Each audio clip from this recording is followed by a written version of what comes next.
So let's talk about the village of Doyline first. For people who have never even heard of this place, describe what the people here are like. The village of Doyline, we're good people here. I've been here since I was about 2 years old, I think. I'm not sure about that. I know I've been here 50 years. We're a community that we love each other. Uh, we've grown up with each other down here. Everybody knows, everybody, and it's just it's a great community. I tell people all the time, I wouldn't want to live anywhere, else.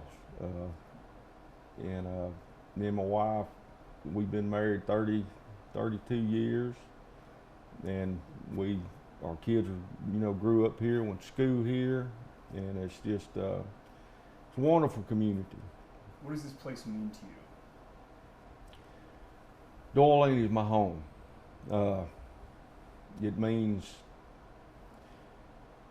when I come across those tracks, I'm home.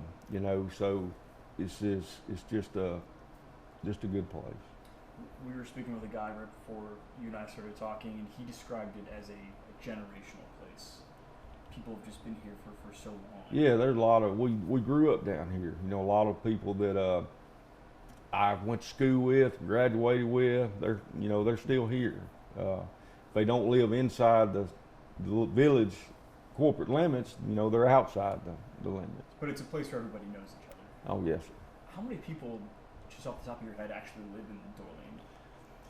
I think there's 800 total residents here. Might be a little more, a little less. I'm not sure the exact number. But 800 isn't a whole lot. No, sir. It's not a whole lot. We're not even considered a town. We're still a village.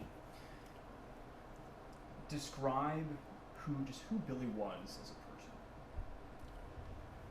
Billy Collins was a good man. He was a family man. He loved his mother, his wife, his daughters. He loved his community. Billy moved here, I think, from Oklahoma.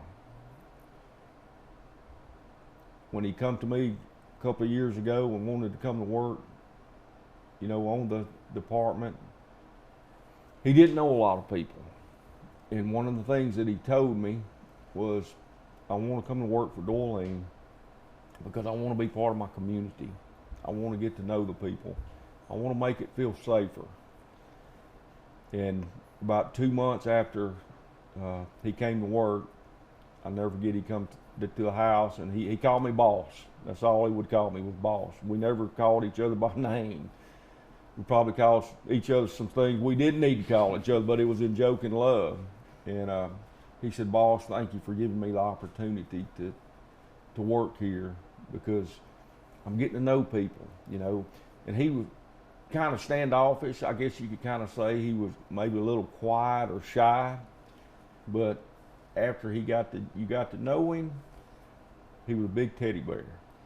The fact that he went out of his way to want to come work in this tiny little town so people could just get to know him, what does that tell you about his soul and who he is deep down?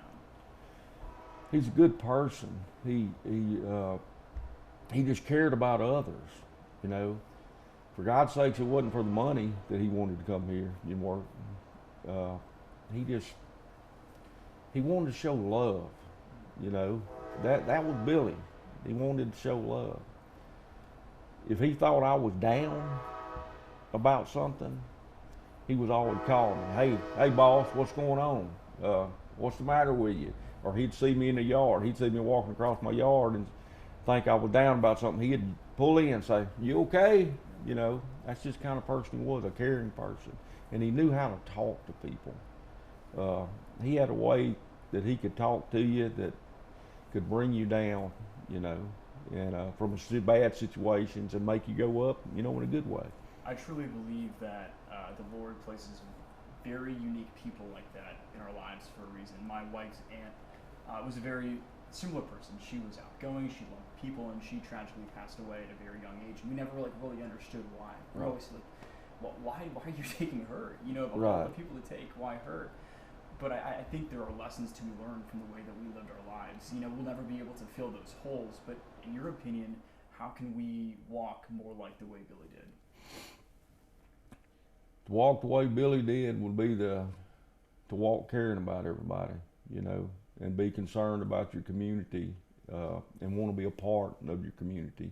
That was Billy. He just wanted to be a part of this little village, and he wanted to show the love that he had, you know, for everybody that he come in contact with.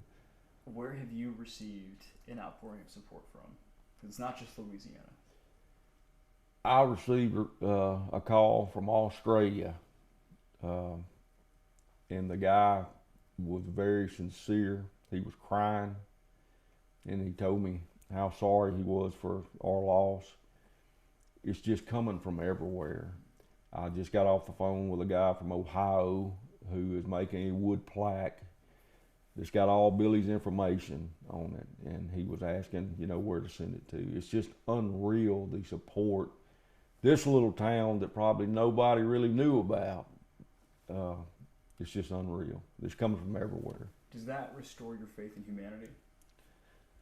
Yes, sir, it does, because there's good people everywhere. You know,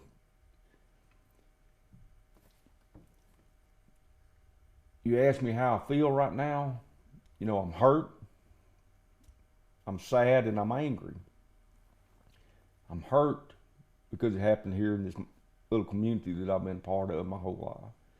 I'm sad because I lost a good officer and lost a good friend. I'm angry because no matter whether we're black, white, yellow, green, purple, God made us all the same inside. And I don't feel like that it's right because we as people put on this 10 badge to make our community safe and be a part of our community like Billy does, should be hated for that. That's, you know, that's my feelings. We should all be concerned about each other and try to take care of each other, you know, if we could. It was remarkable this morning when we were outside the sheriff's office. There were a couple of deputies who were going in and out, I presume, like changing shifts or something like that. But I just wanted to ask, like, hey, like, how are you as a person doing right now? And they're just like, you know, we're doing the best that we can. But there's something so incredible about waking up the next day in the wake of something so horrible, putting that uniform on and going to serve your community. Every one of them that do, they know that they could face, you know, a bad situation. And they still do it anyway because they care about their community. They want to be a part of it and want to make a difference. Last question for you. What is carrying this little village right now? What is carrying this little village right now? Everybody has faith in God. And, you know, I know everybody's praying in this little town that nothing like this happens again or nothing like this happens anywhere in the world. But we all have our faith in God that is there something good going to come out of this? I hope so. And it was, you know, we just have to pray to God that it will.